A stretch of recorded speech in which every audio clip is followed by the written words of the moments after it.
புரியுதா? முளைச்சதை கொண்டுட்டு போய் போட்டா பீர் தயார் பண்ணிடுறான் அதுல இருந்து.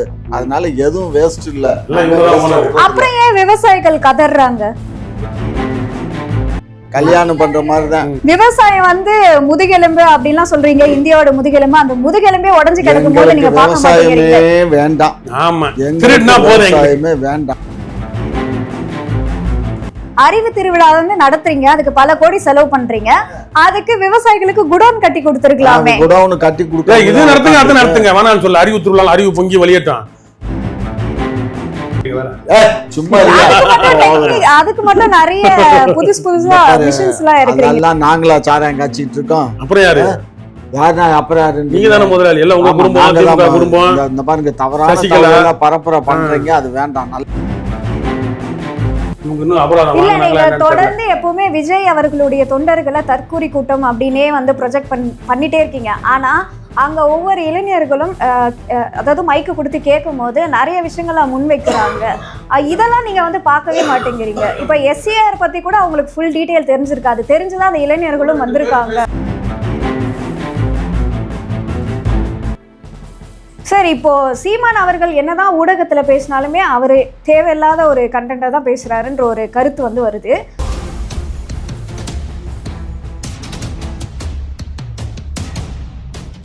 சீமான் அவர்கள் வந்து சொல்றாரு, இது தஞ்சையில விளைஞ்சாதான் தமிழ்நாட்டுல பஞ்சம் வந்து விலகும் அப்படின்ற ஒரு கருத்து வந்து முன் வச்சிருந்தாரு. இதை நீங்க எப்படி பாக்குறீங்க? ஏமா, அவர் இன்னும் பழமையில இருந்து வல்லமா அவரை தட்டி எழுப்பி கூட்டிட்டு வாமா. இன்னும் தூக்கத்திலேயே அவரு இன்னும் பழைய காலத்திலேயே இருக்காரு.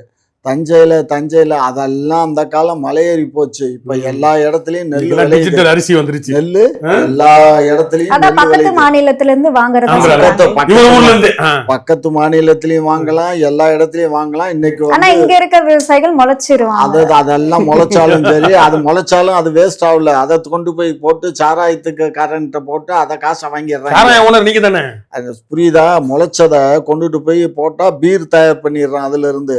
அதனால எதுவும் வேஸ்ட் இல்ல. அப்புறம் ஏன் விவசாயிகள் கதறாங்க? நீ போய் கண்ணீரை தொடச்சிட்டு வந்தியா? போய் சீமான் தொடச்சு சீமா இருக்கிறவரே அங்க போய் கண்ணீர் தொடக்கல. சாதாரண ஒரு மக்கள்லாம் யாரும் கண்ணீர் விடல. எல்லாம் சந்தோஷமா இருக்காங்க. அவங்களுக்கு அந்த ரூபா கிடைக்கும், நஷ்டம் ரூபா கிடைக்குங்கிறதுக்காக அவங்க அவங்க 1 லட்சம் செலவு பண்ணிருப்பாங்க. நீங்க 5000 10,000 நிவாரணம் வந்து 1 லட்சம். ஆமா, நீ 1 லட்சம் 1 லட்சம் செலவு பண்ணி உங்க அப்பா அடக வச்சு அவங்க பண்ணிருப்பாங்க. இருமா, 1 லட்சம் செலவு பண்ணி உங்க அப்பா கட்டி கொடுக்குறாரு. கட்டி கொடுத்து 6 மாசம் கழிச்சு அவன் கூட சண்டை போட்டுட்டு நீ எங்க அப்பா வீட்டுக்கு வந்தா என்ன பண்றது? அப்ப அந்த செலவு ஊரம் விவசாயமும் ஒண்ணுதான். கல்யாணம் பண்ற மாதிரிதான். விவசாயம் வந்து முதுகெலும்பு அப்படின்லாம் சொல்றீங்க, இந்தியாவோட முதுகெலும்பு. அந்த முதுகெலும்பே உடஞ்சு கிடக்கும் போது நீங்க விவசாயமே வேண்டாம். விவசாயமே வேண்டாம். இல்லாம உங்களால எப்படி இருக்க முடியும்? அதெல்லாம் இருப்போம். உங்ககிட்ட பணம் இருக்கு, நீங்க இருப்பீங்க. அப்ப எங்கள மாதிரி ஒண்ணு கவலையே படாது. நாங்க ரேஷன்ல அரிசி போடுவோம், வாங்கி சாப்பிட்டுட்டு உங்களுக்கு காலம் முழுக்க அடிமையாவே இருக்கணும். அடிமையா இருக்கிறதுனால எங்களுக்கு ஒண்ணும் ஆக போறது இல்ல. புரியுதா? விவசாயிகள் வந்து அவன் பாவம் கஷ்டப்பட்டு ஏதோ விவசாயம் பண்றான், இல்லன்னு இல்லை. இயற்கை மழை பெய்யும் போது யாரு என்ன அதுக்கு முன்ன ஏற்பாடுகள் இருக்கு. ஏற்பாடு எவ்வளவு பாதுகாப்பு இருக்கு. கொடை பிடிக்க கோடிக்கணக்கில் விவசாயத்துக்கு கொடுத்துக்கலாமே. அறிவு திருவிழா வந்து நடத்துறீங்க, அதுக்கு பல கோடி செலவு பண்றீங்க, அதுக்கு விவசாயிகளுக்கு குடோன் கட்டி கொடுத்துருக்கலாமே. குடோன் கட்டி கொடுக்க இது நடத்துங்க, அது நடத்துங்க, வேணாம்னு சொல்ல. அறிவு திருவிழா அறிவு பொங்கி வெளியேட்டான். நீ போய் அப்படியே ஒரு ரவுண்டு போய் பாரு, பஸ்ல போயிலே பாரு. எங்க பஸ்ல போகும்போது பாக்கும்போதுதான் பஸ் ஸ்டாப்ல நெல் மூட்டை அடுக்கி வச்சிருக்காங்க. நிறைய இந்த தார்பாய் எல்லாம் பத்தாம அரைகுறையா மூடி வச்சிருக்காங்க, ரோட்ல கொட்டி வச்சிருக்காங்க. அது அப்படித்தாம்மா. ஏன்னா இந்த வருஷம் விளைச்சல் வந்து டபுள் மடங்கு ஆகி போச்சு. விளைச்சல்ன்றது ஒரு வருஷம் ஏறும் குறையும், ஆனா அதிகமா வரும்ன்றது தெரியும் இல்லையா? வந்து எல்லாத்துக்கும் குடோன்ல வச்சிருக்க முடியாது. நெல்லுகள் எல்லாம் எடுத்து கொண்டுட்டு போய் மூடையை அடிக்கடிக்கு உள்ள வச்சோன்னு வச்சுக்கோ, பூரா பூஜம் பிடிச்சி போயிடும். பூசம் பிடிச்சி போயிடும். அதுக்கும் நீங்க நீங்க பதப்படுத்தி எப்படி வைக்கிற மாதிரி கர்நாடகா சர்க்காரிய ஊழல அத பதப்படுத்து கரையா திணிச்சு எங்க போய் காய போடுவோம் அந்த மாதிரி எங்க சார் காய அதுக்கும் போடுவோம் மிஷின்ஸ்லாம் வந்துருச்சு ட்ரை அதெல்லாம் பண்ணி மிஷின் கொடுக்குற எல்லாம் மாதிரி மிஷின்ல போட்டு எல்லாத்தையும் நாங்க முடிக்கிறதுக்கு அவ்வளோ ஈஸி இது கிடையாது எங்க வேலையே கிடையாதுங்க சாராயம் கட்சி மட்டும் தாங்க எங்க வேலை சும்மா இல்ல. அதுக்கு மட்டும் நிறைய புதுசா பாரு, மிஷின்ஸ் எல்லாம் இருக்கு அதெல்லாம் நாங்களா சாராயம் காய்ச்சிட்டு இருக்கோம் அப்புறம் யாரு யாருன்னா அப்புறம் யாரு நீங்க தானே முதலாளி எல்லாம் உங்க ஆமா, குடும்பம் நாங்க திமுக தான் குடும்பம் இந்த பாருங்க தவறான சசிகலா. தகவலை பரப்புரை பண்றீங்க அது வேண்டாம் நல்லா இல்ல வேண்டாம் அப்ப யாரு யாரு காய்ச்சறா கொஞ்ச நாள் வெளியில இருங்க யாரு காய்ச்சறா யாரு காய்ச்சறானா காய்ச்சறவன போய் பாருங்க கூகுள்ல தட்டி பாருங்க எவன் எல்லாம் உங்க ஆளுங்க தான் அது நீங்க தானே அப்ப உங்ககிட்டயும் கேட்கணும் இல்லையா எத்தனை இவங்க தானே வாங்குறாங்க ஏன் நாங்க மட்டுமா வாங்குறோம் எல்லா உலகம் பூரா தான் வாங்குறான் ம். உலக நாடுகள்லாம் கூட சப்ளை ஆயிட்டு இருக்கு அது தெரியுமா இல்ல உனக்கு இந்த டுபாக்கூர் சரக்கு அவ்வளவு தூரம் போகாது போகுது போகுதா? அதுக்குன்னு தனியா தயார் பண்றாங்க தனியா அதெல்லாம் தயார் பண்றாங்க அப்ப மதுவுனால பயங்கர ப்ராஃபிட் இருக்குன்றது உண்மைங்க அது அதுதாங்க இருக்குதா ஓட்டுறாங்க இல்லையா வண்டியை எனக்கு என்ன தெரியும் அவங்கள்ட்ட போய் அதுலதான் வண்டி ஓட்டுறாங்க ஒரு நாளைக்கு 850 கோடி 1000 கோடி எல்லாம் வந்து வசூலாகுது ஏய் லூசு கணக்கு அன்னைக்கே நீ பேசுன நான் தான் சொன்னேன்ல அது சேல்ஸ் ஆகுதுன்னா ப்ரொடக்ஷன் காஸ்ட் இருக்கு அதுக்கப்புறம் அங்க இருந்து இங்க எடுத்துட்டு வர்றது Transport. வைக்கிறது ஹேண்ட்லிங் சார்ஜஸ் இருக்கு வேலை செந்தில் பாலாஜிக்கு 10 ரூபான்ற மாதிரி எல்லாம் போகும் அதுக்கப்புறம் வாடகை இருக்குது எல்லாமே இருக்கு எல்லாம் கழிச்சு பார்த்தா தானிக்கு தீனிக்கு சரியா போச்சுங்கிற மாதிரி மிஞ்சி போனா ஒரு 100-150 ரூபா கிடைக்கும் அவ்வளவுதான் நீங்க நினைக்கிற மாதிரி எல்லாம் கிடையாது அப்படி அவ்வளோ காசு பணம் வந்தாக்க நான் தமிழ்நாடு வந்து அமெரிக்காவுக்கு ஈக்குவலா போயிடும் புரிஞ்சுக்கோ சும்மா ஏதோ அது உங்க வீட்டுக்கே எல்லாத்தையும் எடுத்து ஆமா, திருடி வச்சுக்கிட்டா திங்கிறது. எங்க வீட்டுக்கு எனக்கு வாயில எப்படி ஐயா பாவம் தனிப்பட்ட ரீதியா எடுத்துக்கிறாரு இவர் பாவம் எங்க வீட்டுக்கு இவங்க ஆளுங்க. எடுத்துட்டு போயிருந்தா தான் இப்ப கேஸ் போட்டானுல்ல ஹைகோர்ட்ல இடி போட்டுச்சுல்ல 1000 கோடியை திருடிட்டாங்கன்னு தள்ளுபடி பண்ணியாச்சு அப்ப என்ன பண்ண சார் அது தள்ளுபடி பண்ணல அது விசாரணை போயிட்டு இருக்கு நீங்க காசு ஏதோ- கொடுத்து- அவங்களுக்கு விசாரணை போயிட்டு இருக்கு ஹைகோர்ட்டே அதை டிஸ்மிஸ் பண்ணிருச்சு அப்புறம் விசாரணை போகுது அட களவாணி பயிலுவோமா இவங்க ஒன்றிய அரசு இப்ப களவாணித்தனம் பண்ணி பீகார்ல எப்படி ஜெயிச்சுட்டான் பாத்தீர்ல இங்க இவங்க எப்படி களவாணி பண்றாங்க நாங்க 66 லட்சம் ஓட்டை இவங்க ஏமாத்திட்டானுங்க அப்படின்னு சொன்னப்ப யாரும் கண்டுக்கிடல இன்னைக்கு போச்சா கோவிந்தா கோவிந்தா சார் இப்போ நீங்களே வந்து ஒரு காணொலி எல்லாம் பேசியிருந்தீங்க விஜய் அவர்கள் பாஜகவுடன் கூட்டணி வைப்பாரு அதிமுகவுடன் கூட்டணி வைப்பாரு அப்படிலாம் வந்து சொல்லிட்டு இருந்தீங்க ஆனா நிர்மல்குமார் தமிழக வெற்றி கழகத்துடைய நிர்மல்குமார் என்ன சொல்றாரு அப்படின்னா நாங்க ஒரே நிலையில தான் இருக்கோம் எப்பொழுதும் நாங்க வந்து பாஜகவுடன் கூட்டணி வைக்க மாட்டோம் அதே போல அதிமுகவும் இப்போ விஜய் அவர்களை விமர்சனம் பண்ணிட்டு வந்துட்டு இருக்காங்க சோ எப்ப எப்படி வேணாலும் மாறும் இப்போ தாவேக்காவை அந்த அளவுக்கு யாரும் விமர்சனம் பண்ண வேண்டாம் அப்படின்ற மாதிரி எல்லாம் பேசியிருந்தாரு இது எப்படி பாக்குறீங்க ஏம்மா ஒரு விஷயம் நீ நல்லா புரிஞ்சுக்கோ இது எல்லாம் அந்த எலெக்ஷனுக்கு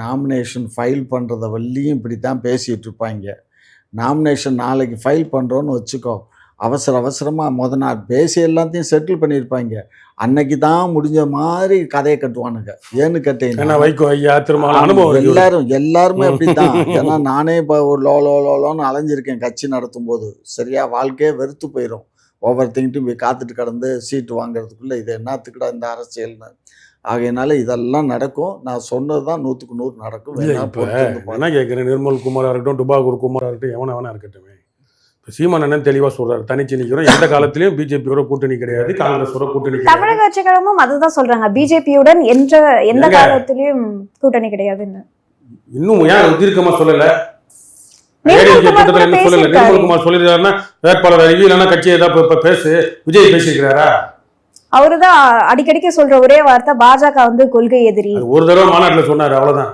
இல்ல இப்ப கூட சொல்லிட்டு தான் இருக்காரு அவரு அதனால தீர்க்கமா சொல்லு வெளிப்படையா அறிவி கூட்டணியே போக மாட்டாங்கன்னு சொல்லு பிஜேபின்னு வேணாம் அங்க கூட்டணியே போக மாட்டோம் அப்படின்னு சொல்ல முடியுது அவங்களால நாங்க தனிச்சு இல்ல தான் அவங்க இருக்கோம் வரவங்களை ஏத்துப்பாங்க எங்க தலைமையில இது வரைக்கும் கூட்டணி எவன் வந்தான் இருக்கு உன்னை நம்பி அப்படின்னு. ஒருத்தனும் வரல அப்ப நீ என்ன பண்ணிருக்கணும் இந்நேரத்துக்கு இத்தனை மாநாடு போட்டாச்சு நாங்க தனியா நிக்கிற மாதிரி சொல்லணும் எதுவுமே தைரியம் இல்லை எவனாவது வருவான் இல்லை எவனாவது கூப்பிடுவான் அப்படின்னு இருக்கவங்ககிட்ட வச்சு நீங்க அதுதான் சொல்றேன் அவங்க பேச்சை வந்து நம்ம இப்ப பொருட்டா எடுக்கக்கூடாது இவங்க நிக்கிறாங்களா கூட்டணி வைக்கிறாங்களா ஆளை நிப்பாட்டுறாங்களா நிப்பாட்டி நின்று ஜெயிக்கிறாங்களா ஓட்டு வாங்குறாங்களா டெபாசிட் வாங்குறாங்களா இல்லை சார் எதிர்கட்சி ஆகுறாங்களான்னு பார்ப்போம் அதுக்கப்புறம் அவங்க என்ன வேலிட் பாயிண்ட்ஸ் எலெக்ஷன் 2026 முடிஞ்சதுக்கப்புறம் அவங்களுக்கு ஒரு மதிப்பீடு வச்சு நம்ம பேச ஆரம்பிக்கலாம் இப்போ நம்மளோட எனர்ஜி வேஸ்ட்டு நம்மளோட அறிவு சொன்ன மாதிரி அறிவு திருவிழான்ற மாதிரி நம்மளோட அறிவு வீண் நீங்கள் முட்டிக்கிட்டு நிற்கிறது இப்போ விஜய் அவர்கள் வைத்தே வந்து சமீப காலமா செய்திகள் வெளியாகிட்டே இருக்கு விஜய் இல்லாம இப்போ அரசியலே வந்து பேச மாட்டேங்கிற அளவுக்கு வந்து போயிருக்கு இப்போ இது விஜய் அவர்களுடைய வளர்ச்சி தானே எப்படி ஏற்றுப்பீங்க ஏன்னா இப்போ எல்லா நீங்க செய்திகளும் விஜயை தவிர்த்து ஒரு செய்தி வந்து செய்திகள்னா அது நடத்துறது முதலாளிகள் இவங்க நிறுவனங்கள் வணிகம் கம்பெனி சார்பா தான் நிறைய ஊடகங்கள் இருக்குன்னு சொல்றாங்க. திமுக இருக்கு இருந்தாலும் மற்ற ஊடகங்கள்ல இவங்களை பிரபலப்படுத்துவாங்க, காசு இருக்கு. அதனால இதெல்லாம் போயிட்டு பெரிய பேசும் பொருள் ஆக்கக்கூடாது. ஏன்னா இதனாலேயே அவருக்கு வந்து செல்வாக்கு நிறைய இருக்கு அப்படின்ற மாதிரி எல்லாம் என்ன செல்வாக்குங்க, தலை கணக்கு தாங்க. அறிவு கணக்கு வேணுங்களங்க. இவங்க சொல்ற மாதிரி அறிவு கணக்கு வேணும்ல. ஒரு கருத்தியல் உடையவங்க. இப்போ நேற்று எஸ்ஐஆர் அந்த எதிர்ப்பு போராட்டத்துக்கு போன தாவேக ஆட்களுக்கு பெண்கள்கிட்ட மைக்கு நீட்டுறாங்க. விஜய் வருவார்னு சொன்னாங்க, நாங்கள் வந்தோம். 2-3 தடவை கேட்குறாங்க எஸ்ஐஆர்னா என்னன்னு தெரியுமா? அதெல்லாம் தெரியாது எங்களுக்கு, நாங்கள் கட்சிக்கு புதுசு. இல்ல நீங்க வந்து ஒரு சில பேரே பாக்குறீங்க, இளைஞர்கள் வந்து எஸ்ஐஆர் பத்தி நிறைய விஷயங்கள் வந்து பேர் பேசுறான். அது அரசியல் நம்ம வந்தா பழிச்சுக்கலாம். அப்படிதானே எங்க ஆர்ப்பாட்டத்துக்கு வரீங்க, எல்லாம் வரீங்க. இன்னும் அந்த அதே ரோட்ல ஆர்ப்பாட்டம் பண்ணா விஜய் வரலன்னா கூட அந்த பேரிகார்டு மேல சென்ட்ரல் மீடியத்து மேல ஏறி நிக்கிறானுங்க. இவங்க இன்னும் அபராதம் தொடர்ந்து எப்பவுமே விஜய் அவர்களுடைய தொண்டர்களை தற்கூரி கூட்டம் அப்படின்னே வந்து ப்ரொஜெக்ட் பண்ணிட்டே இருக்கீங்க. ஆனா அங்க ஒவ்வொரு இளைஞர்களும் அதாவது மைக்கு கொடுத்து கேட்கும் போது நிறைய விஷயங்களை முன்வைக்கிறாங்க. இதெல்லாம் நீங்க வந்து பார்க்கவே மாட்டேங்கிறீங்க. இப்ப எஸ்ஏஆர் பத்தி கூட அவங்களுக்கு ஃபுல் டீடைல் தெரிஞ்சிருக்காது. தெரிஞ்சுதான் அந்த இளைஞர்களும் பேசு அது அரசியல் லாபம், நம்ம ஒரு புது கட்சி பிழைக்கலாம்னு சொல்லி வந்திருப்பாங்க. அவங்க பேசுவாங்க, தெரிஞ்சுக்கணும்னு. கட்சி தலைமையிலேருந்து ஏதாவது ஒரு பாசறை பயிற்றுவிக்கிறது, ஆட்களை உருவாக்குறது ஏதாவது இருக்கா? ஆதவர்ஜனா பொதுக்குழுல பேசுறாரு. ஆதவர்ஜனா பேசுனது தப்புன்னு ஊடகத்தில் வேளாமணி பேசுறாரு. எங்க விஜய் தாங்க பேசணும், தலைவர் தாங்க பேசணும். அந்த ஆள் எங்க பேசியிருக்கிறான்? ஆதவர்ஜனா பேசுனதான் நம்ம கணக்கு எடுத்துக்க முடியும். சைக்கிள்ல வந்து திமுக ஓட்டு கேட்டாருன்னு அதுக்கு மன்னிப்பு கேட்பாரு ஆதவர்ஜனா. இந்த மாதிரி பைத்திய மாதிரி இவன் ஒன்று சொல்ல, இவன் ஒன்று சொல்ல, அவன் ஒன்று சொல்ல, நிர்மல்குமார் ஒன்று சொல்ல, புஷியானது ஒன்று சொல்லன்னு இருக்கு. விஜய் என்ன சொல்லியிருக்கிறாரு? இந்த மாநாடு 2 மாநாடு தவிர வேற என்ன, எழுதி கொடுத்த தவிர வேற என்ன சொல்லியிருக்கிறாரு? அவரு எஸ்ஐஆர் பத்தி கூட பேசியிருக்காரு.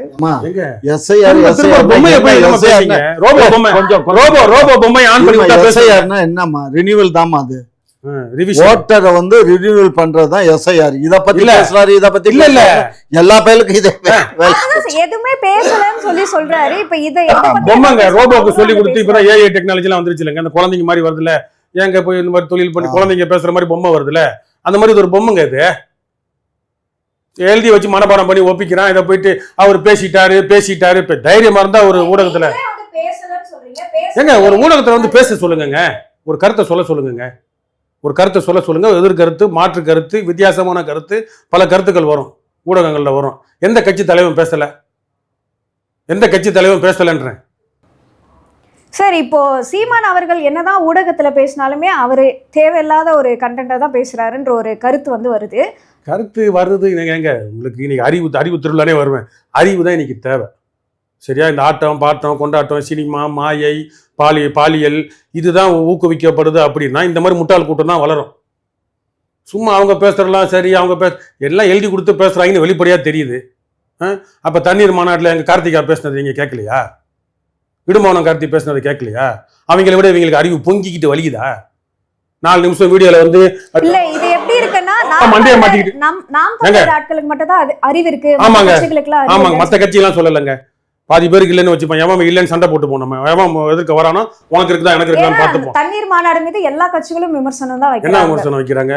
கின்லே குடிக்கிறவனுக்கு என்ன? கின்லே ஒரு டேஸ்ட், ஆக்வாஃபினா ஒரு டேஸ்ட், கார்பரேஷன் வாட்டர் ஒரு டேஸ்ட், 2 ரூபா 10 ரூபா திருவள்ளூர் மாவட்டத்துல இருந்து பிடிச்சிட்டு ஒரு லாரி தண்ணி ஒரு டேஸ்ட், ஒரு குடம் 20 ரூபா 50 ரூபாய்க்கு விற்கிறாங்க. இது அரசியல் இல்லையா? கண்டிப்பா விஜய் தண்ணி குடிக்க மாட்டாரா? இல்ல உதயநிதி தண்ணி குடிக்க மாட்டாரா? அடிப்படை அறிவு இல்லாம முட்டாள் மாதிரி பேசிட்டு இருப்பானுங்க. அவங்க இதெல்லாம் எடுத்துக்கிறீங்க. அவன் மனப்பாடம் பண்ணி ஒப்பிக்கிறான், வந்து வெளிப்படையா பேசுறா அப்படின்னா அவர் பேசிட்டாரு, பொம்மை பேசிருச்சு, பொம்மையை திருகி விட்டாங்க. தைரியமான ஆள் அந்த வெளியே வந்து பேச சொல்லுங்க. நீங்க அவன் அந்த 4 நிமிஷம் 3 நிமிஷம் பேசுறதுக்கே பெருமை பீத்திக்கிறீங்க. எங்க ஆளுங்க பேசுறதுக்கு இது வந்து யாரும் பெருமையா சொல்லல. விஜய் மீது தொடர்ந்து இந்த ஒரு விமர்சனம் இருக்கு, பேச மாட்டேங்கிற. பேசினாலும் அது வந்து ஒரு கருத்தா, அதாவது ஒரு விமர்சனமா தான் நீங்க வைக்கிறீங்க. ஜடம் என்ன பண்ணணும்னா, இந்த பொம்மை இந்த ஜடம் என்ன பண்ணணும்னா, இப்ப 2009 வந்து இந்த இளப்படுகொலை நடக்கிறப்ப கருணாநிதி ஐயா நல்ல அறிவு ஆற்றல் திறமை மிக்கவரா இருந்தாலும் சொல்றதை கேளுங்க. அவர் தமிழர் அல்லாதோரும் நமக்கு கண்டறிஞ்சோன்னா அவரோட அந்த இயலாமை, அவர் வேணும்னே மூக்க அழகிரிக்காக டெல்லிக்கு போனாரு, கனிமொழிக்கு எல்லாம் மினிஸ்டர் போட்டி எல்லாம் கேபினெட் மினிஸ்டர் இதுக்கெல்லாம் ஆர்வம் காட்டினவர், சக்கர நாற்காலி இருந்துக்கிட்டு ஆர்வம் காட்டினவர். இதுக்கு ஆர்வம் காட்டாதப்ப அவர் தமிழர் அல்லன்னு நம்ம எல்லாம் பிரச்சனை பண்ணோம். விஜய் மாதிரி ஆள்லாம் அதிகாரத்துக்கு வந்தாங்கன்னா இப்பவே பேசாதவன் அப்பலாம் நம்ம இல்ல கொடூரமான முகத்தை பார்க்க வேண்டியது என்ன விஷயம்னா விஜய் வந்து அவருக்கு அறிவு இல்ல அதெல்லாம் வந்து அது அவரோட விஷயம், நீங்க விட்டுருங்க. அவர் இல்லாதவர் ஏன் பேசணும், வந்து சந்திக்கணும், எதுக்கு செய்தியாளரை மீட் பண்ணணும் நீங்க ஏன் வந்து கேக்குறீங்க? அவர் தான் ஒரு ஆளையில நீங்க சொல்லிட்டீங்க. அவன் கட்சி தலைவர் இல்லைங்க, கட்சி தலைவனுங்க அவன் அந்த ஆளு. அப்ப அவர் வந்து பேசணும். இப்போ நீங்க வந்து அவரை கண்டுக்கவே கூடாது, ஏன்னா நீங்க ஒரு ஆளே இல்ல அப்படின்ற மாதிரி உங்களை மாதிரி வெத்து உதாரணங்க தான். ஏன் வெத்து உதாரணம் சொல்ல வார்த்தை தப்பா எடுத்துக்காதீங்க. ஏன்னா அந்த வெத்து உதாரணம் நீங்க தான் புடிச்சிட்டு வரீங்க. அங்க பேசிட்டாங்களே, அவங்க கட்சியில ஆர்ப்பாட்டம் பண்ணிட்டாங்களே, அது பண்ணிட்டாங்களே, விஜய் பேசிட்டாரேன்னு சொல்றப்பதான் கோவம் வருது. இல்லைன்னா நாய் சீண்டாது, பூனை சீண்டாது, ஈ சீண்டாது, கொசு சீண்டாது. அதுங்களை இந்த ஊடகம் இந்த மாதிரி உட்காந்துட்டு நீங்க கேட்குறீங்க பார்த்தீங்களா, விஜய் வந்துட்டாரு டிவியில போட்டாங்கன்னு. நீங்க சீண்டலைன்னா கொசு கூட சீண்டாது அவங்கள. இதுதான் உண்மை. சீமான அண்ணன் இல்லை, ஒருத்தனும் சீண்ட மாட்டான். நாரி போய் நக்கி போய் கிடப்பாங்க அவங்க. இதான் உண்மை. உங்களை மாதிரி ஊடகவியலாளர்கள், சமூக ஊடகம், தொலைக்காட்சி ஊடகங்களில், சேட்டலைட் ஊடகத்தில் இருக்கிறவங்க சீண்டாமல் விடுங்க, என்ன நடக்குதுன்னு மட்டும் பார்ப்போம். சரி, இதை பற்றி உங்களோட கருத்து? இல்லைம்மா, விஜய் வந்து ரொம்ப திறமையான ஆளுமா. அவருடைய ஏன் சிரிக்கிறீங்க? ரொம்ப திறமையான ஆளு. அவர் வெளியில வராமலே இவ்வளோ 3 கோடி மக்களை வந்து போய் சேர்ற மாதிரி அவர் ஒரு செய்தி அனுப்புறாருன்னா இதுக்கு மேல என்னமா வேணும்? 3 கோடி ஓட்டு வாங்கினாருன்னா அவர் தான் சிஎம் தமிழ்நாட்டுல. மாறிடுறாரு, அவர் தான் சிஎம். ஆகையினால அவர் அப்படியே பண்ண சொல்லுங்க. ரொம்ப நன்றி. இல்ல சார், இவர் வந்து சொல்றாரு இந்த மாதிரி விஜய் அவர்கள் செய்தியாளர்களை சந்திக்கல, செய்தியாளர்கிட்ட வந்து பேசல. நான் தான் சொல்லிட்டேனே, 3 கோடி மக்கள் வந்து அவர் போட்ட மெசேஜை 3 கோடி மக்கள் பார்த்துட்டாங்க. 3 கோடி மக்கள் வந்து தமிழ்நாட்டில் ஓட்டு போட்டா அவர் தானே சிஎம். இதுக்கு மேல என்ன வேணும்? அவ்வளவுதான்டா.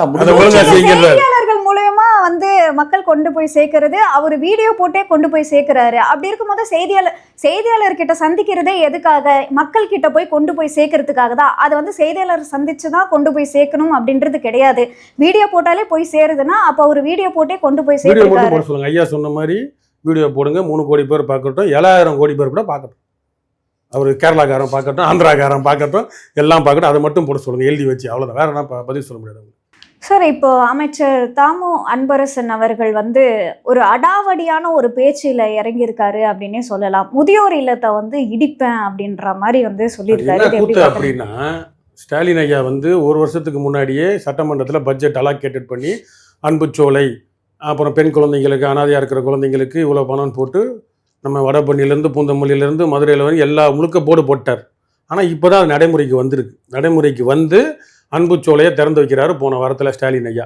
எங்கே சென்னையில் இந்த சில இடங்களில் டே கேர் சென்டர், பகல் நேர முதியோர் பாதுகாப்பு. காலையில் வந்துட்டு அந்த பால்வாடி பசங்க மாதிரி வந்துட்டு வயசானவங்களுக்கு ஒரு சென்டர், அது தொண்டு நிறுவனங்களுக்கு ஒப்படைச்சிடுறாங்க டெண்டர் போட்டு. அது அரசு திறந்து வைக்கிது அன்புச்சோலைன்னு. திறந்த 2ஆம் நாள் 3ஆம் நாள் லிட்டில் டிராப்ஸ்னு ஒரு முதியோர் இல்லம் இங்கே ஐயப்பந்தாங்கல்ல இருக்குது. புனிதர் அன்னை தெரேசாவா கையால் திறந்து வைக்கப்பட்டது 35 வருடங்களுக்கு முன்பாக. சென்னையில், தமிழ்நாட்டிலேயே வந்து கை கால் நடக்க முடியாதவங்க, மருத்துவமனையில் பார்க்க முடியாதவங்க, சொறி சிறங்கு உள்ளவங்க, புண்ணு உள்ளவங்களெல்லாம் வந்து பராமரிக்கிற இடம் அது. சரியா 400-500 பேருக்கு மேலே அங்கே மக்களை பராமரிக்கிறாங்க. முதியோர்கள் எல்லாருமே ரோட்டில் அனாதையாக கிடக்கிறவங்க, கைவிடப்பட்டவங்க எல்லாரையும் அங்கே வந்து அவங்க குப்பை தொட்டி பயன்படுத்திக்கிறாங்க. அந்த எல்லா கழிவுகள்லாம் அது ரோட்டில் இருந்தால் நாய் வந்து பெராண்டிடுது அப்படின்றதுனால அந்த குப்பை லாரி வந்து எடுத்துகிட்டு போகிறதுக்காக சாலையில் தான் கொஞ்சம் ஒரு கல் மாதிரி வச்சு கட்டி, அது ஒரு 10 வருஷமாக இருந்திருக்கு போல் அந்த கல், அந்த இது குப்பை தொட்டி. அதை வந்து இடிச்சிருக்கிறாரு தாமு அன்பரசன். சரி, அது ஆக்கிரமிப்புன்னு கணக்கு வச்சுக்க, அவங்க நியாயப்படியாக நம்ம ஆக்கிரமிப்புன்னு வச்சுப்போம். இடிச்சு அங்கே சுற்றி இப்போ தான் வந்து அப்பார்ட்மெண்ட்ஸ் கட்டியிருக்கிறாங்க. அந்த மக்கள் புகார் கொடுத்துருக்குறாங்கன்னு நீ வர என்ன பண்ணியிருக்கணும்? அந்த முதியோர் இல்லத்தில் இருக்க பொறுப்பாளர்களை கூப்பிட்டு வச்சு பேசியிருக்கணும். அங்கே பணி செய்கிற பெண்கள், செவிலியர்கள்கிட்ட போயிட்டு நான் முதியோர் இல்லத்தை இடித்து தள்ளிடுவேன். யார்? அவங்க அப்பா திராவிட அப்பன் வந்து திறந்து வைப்பாரான் முதியோர்களுக்கு பாதுகாப்புன்னு. மக்கள் நாள் வந்து இவன் வந்து இடிப்பானா முதியோர் இல்லத்தை. தமிழ்நாட்டிலே வேற யாராவது லிட்டில் டிராப்ஸ் மாதிரி வேற இடத்த காட்ட சொல்லுங்க பார்ப்போம். இந்த திமுக காரங்களால ரவுடி பயலுக்கு, பொறுக்கி பயலுக்கு அடையாளம் அமைச்சரே வந்து நிற்கிறானா இல்லையா? அந்த ஆளு எப்படி அந்த வார்த்தையை பேசலாம்? பொதுமக்கள் மத்தியில் ஒரு 100 பேரை கூட்டிகிட்டு போயிட்டு, 200 பேரை கூட்டிகிட்டு போயிட்டு அங்கே உள்ள பணியாளர்களை போய் மிரட்டுற மாதிரி. அது சிசிடிவி கேமராவில் வந்து ஜெயா டிவியில் போட்டாங்க. எதிர்கட்சின்றனால அவன் போட்டான். பீகார் தேர்தல் முடிவுகளை அப்போ நடுவுலையே போட்டாங்க. போட்ட உடனே திமுக அடிமைங்க 2 பேர் இருக்கும் சீமானை திட்டுறதுக்கு. ஒருத்தன் ஒல்லியாக இருப்பான், ஒருத்தன் குண்டா குள்ளமாக இருப்பான், குட்டிட்டின்னு ஏதோ ஒரு ரோஸ்ட்னு ஒரு சேனல் வச்சிருக்கிறாங்க. அவங்க போய் எதிரில் இருக்க அப்பார்ட்மெண்ட்ஸில் இருக்க பெண்கள்கிட்ட பேட்டி எடுக்கிறாங்க. நேற்று எடுத்து வெளியிடுறாங்க யூடியூப்ல. என்ன சொல்கிறாங்கன்னா, இங்கே வந்து எல்லாரும் அம்மனமாக இருக்கிறாங்க, ஜன்னல் திறந்துருக்கு, அங்கே வந்து திடீர்னு ஆண்கள்லாம் போகிறாங்க, மனநலம் பாதிக்கப்பட்ட பெண்கள்லாம் இருக்காங்க, நான் விபச்சாரம் நடத்துகிறாங்கன்னு சொல்ல வரியா? அது உங்கள் தொழில். இதெல்லாம் வந்து எப்படிங்க? தாமு அன்பரசனுக்கு முட்டு கொடுக்குறோம் அப்படின்னா நீ முட்டு கொடு. ஒரு முதியோர் எல்லாம் பாரம்பரியம் மிக்கும் இல்லாதவங்க மோசம்னு ஒதுக்கி இவங்க அரசு மருத்துவமனைகளால் பார்க்க முடியாம புறந்தள்ளப்பட்டவங்க குப்பையில தூக்கி போடுறவங்களாம் வச்சு அவங்க பார்த்து பராமரிச்சுக்கிட்டு இருக்கிறாங்க. ஹாஸ்பிட்டலில் திரும்ப சேர்த்து முடியலன்னா அவங்கள வச்சு வேணா போய் அங்கே போய் பார்க்க சொல்லுங்க அவங்கள. தாமோ அன்பரசனையோ இது நடந்து 4 நாள் ஆகுதுல்ல, 3 நாள் ஆகுதுல்ல, ஸ்டாலின் ஏதாவது கண்டனம் தெரிவிச்சாரா? சரி, இவங்களும் கண்டனம் தெரிவிக்கல. இந்த இனிகோ இருதயராஜ், இந்த ஜோ அருண் ஒரு ஃபாதர் சிறுபான்மையர் பிரிவுன்னு இருக்காங்க, 5 வருஷத்துக்கு ஒரு மாமாவில் பார்ப்பாங்க. போயிட்டு நாங்கள் உங்களுக்கு ஓட்டு போடுறோம் ஐயா, 2-3 சாமியார் பாஸ்டர், இந்த பால் தினகரன், இந்த மோகன் சி லாசரஸ்னு சத்தியம் தொலைக்காட்சி ஓனர் இருக்கிறாரு, அவரு போன வருஷம் 8 லட்சம் கொடுத்து அங்கே உதவி பண்ணியிருக்காரு அந்த லிட்டில் டிராப்ஸுக்கு. அவராது போய் சொல்லணும்ல. வெறும் இந்த புரோக்கர் வேலை மட்டும் பார்த்துட்டு இருக்காங்க இந்த கிறிஸ்துவ மத. உண்மையானே இன்னைக்கு சென்னையில் வேற இடம் லிட்டில் டிராப்ஸை தவிர வேற ஏதாவது ஒரு முதியோர் இல்லத்தில் படுக்க இருக்கிறவங்க நாளைக்கே இந்த தாமோ அன்பரசன் பொன்முடி இவங்கெல்லாம் வந்து உடம்பு முடியாமல் இல்லை திமுக அமைச்சர் பதவி இல்லாமல் அனாதையாக கடந்தாங்க, பொண்டாட்டி விட்டுருச்சுன்னா அவங்க சேர வேண்டிய இடம் லிட்டில் டிராப்ஸ் தான். இதுதான் உண்மை. வேற எங்கேயும் சேர்க்க மாட்டாங்க. இவங்களுக்கு வயசாகி மார்ச்சேரியில் இருக்கவங்களாம் அமைச்சராக இருக்கிறான். இன்னைக்கு வந்து ஒரு முதியோரில் நடத்திட்டு இருக்கிறாங்க. அதை வந்து கொச்சப்படுத்தக்கூடாது. அங்கே வந்து அவங்க பேச்சுவார்த்தை பண்ணியிருக்கணும், உள்ளே வந்து பண்ணியிருக்கணும். அவங்க பட்டா வச்சிருக்க இடம், அதை போய் இடிச்சு தள்ளிடுவேன் அப்படின்னா அப்போ எதுக்கு உங்கள் அப்பா திராவிட அப்போ முந்தானத்துக்கு எதுக்கு அன்பு சோலைன்னு ஆரம்பிக்கணும்? அப்போ உங்கள் நோக்கம் என்ன? அப்போ அன்பு சோலை ஆரம்பித்தவருக்கு இந்த செய்தி ஏன் போய் சேரலை? ஒரு எதிர்கட்சி ஊடகங்கள்லாம் அதை பிரபலப்படுத்திட்டாங்க, ஏன் போய் சேரலை? இந்த திமுகன்றது ஒரு அப்பாவிகள், நாங்கள் வந்து எல்லாரும் எங்களை அடிப்பாங்கன்றாங்க. திருடங்க, ரவுடிங்க. அன்னை தெரசா வந்து குஷ்டம் வந்தவங்களுக்காக அங்கே மேற்கு வங்கத்தில் பண்ணாங்க, எல்லாரும் பூநூறு பண்ணாங்கன்னு. இவங்க இந்த லிட்டில் டிராப்ஸ் எல்லாம் கை வச்சாங்கன்னா அந்த திமுக காரங்களுக்கு தான் குஷ்டம் வரும். சார், இப்போ ஒரு அமைச்சரே வந்து பாதுகாக்க வேண்டிய மக்கள் கிட்ட போயிட்டு இந்த மாதிரி வந்து இல்லமே இருக்காது இடிச்சிருவேன் அப்படின்னு அடாவடியா வந்து இறங்கி பண்ணியிருக்காரு. இது வந்து சரின்னு நீங்க நினைக்கிறீங்களா? அது எப்படிமா நான் சரின்னு நினைக்க முடியும்? அது என்ன நடந்துச்சுன்னு தெரியாது. எது எப்படி இருந்தாலும் சட்டப்பூர்வமா தான் போயிருக்கணுமே. சட்டத்துக்கு வழக்கு போடலாம். ஒரு அமைச்சர் போறது வந்து மிகப்பெரிய தவறு. இன்னொன்னு என்னன்னா, தாமோ அன்பரசன் போயிட்டாரு, இந்த இன்னைக்கு இருதயராஜ், இந்த அன்பு ஜோ அருண், இந்த சிறுபான்மையர் பிரிவுலாம் புத்திக்கிட்டு இருக்கிறாங்க திமுக முட்டு கொடுக்கறது தவிர. ஆனா இந்த திமுக ஆதரவா போய் பேசணும், தாமோ அன்பரசனை டிஃபெண்ட் பண்ண, ஏன்னா ஜேஆர்டிவில செய்தி வந்துருச்சுன்றதுக்காக அங்க போயிட்டு முதியோர்னா ரொம்ப மோசமா, கை இல்லாதவங்க, கால் இல்லாதவங்க, புண்ணு உள்ளவங்க, அவங்கள வந்து நிறுவனமா இருந்தாங்கன்னா குளிப்பாட்டு இருப்பாங்க. அந்த பொம்பளை சொல்றாங்க, அவங்க கருத்து எதிரில் இருக்கவங்க கருத்து என்னமோ இருக்கட்டுமே, அப்போ என்ன சொல்ல வர்றானுங்க அவங்க? பிஜேபிக்காரன் என்ன பண்ணுவோம்? முஸ்லீம்லாம் தீவிரவாதி, கிறிஸ்தவர்கள்லாம் மதம் மாத்துறாங்க, அந்த வேலையை தானே இவங்க பண்ணுறாங்க. திருட்டு போயிலுங்க வார்த்தை இன்னும் முத்துது எனக்கு. ஏன்னா ஒரு அங்கே போய் அனாதைகளை போயிட்டு அவங்க ஓட்டு இல்லைல்ல, அங்கே வேலை செய்கிறவங்க வேணால் ஓட்டாக இருக்கலாம். அங்கே இருக்கிற அனாதைகள், கைவிடப்பட்டவங்கள், படுக்கையில் இருக்கிற ஓட்டு இல்லைல்ல. இந்த அப்பார்ட்மெண்ட்ஸில் இன்றைக்கி வந்து ஒரு வருஷத்துக்கு குடியாறினவங்களுக்குலாம் ஓட்டு இருக்குல்ல. அதனால் இந்த திமுரு பேச்சை தாமோ அன்பரசன் என்றைக்குமே வந்து ஆர்எஸ் பாரதிக்கு அடுத்து செகண்ட் ரேங்க் டுபாகுறது. வாயில் அதிகமாக விடுறதில்ல. மற்றவங்களாம் நல்லா தான் பேசுவாங்க. அந்த வாயை கட்டுப்படுத்தணும். ஒரு பொது வெளியில் ஒரு அமைச்சராக இருந்துக்கிட்டு ஒரு 100 பேரை கூட்டிகிட்டு போய் அங்கே இருக்கிற செவிலியர்கள், அங்கே இருக்க பணியாளர்கள், பொம்பளை பிள்ளைங்களை மிரட்டிட்டு வர்றது இந்த திராவிட டுபாகுரு வீரம். உங்களோட நேரத்தை ஒதுக்கி பல்வேறு கேள்விக்கு விளக்கம் அளிச்சிருக்கீங்க, அதற்கு நன்றி. குக்க செய்தி நேயர்களுக்கு மிக்க நன்றி. கிட்டத்தட்ட 60,000 சப்ஸ்கிரைபர் தாண்டி போயிட்டு இருக்கும். இதே போல தொடர்ந்து உங்களுடைய ஆதரவை அளிக்கவும். அது மட்டும் இல்லாமல் லைக் பண்ணுங்க, ஷேர் பண்ணுங்க, சப்ஸ்கிரைப் பண்ணுங்க.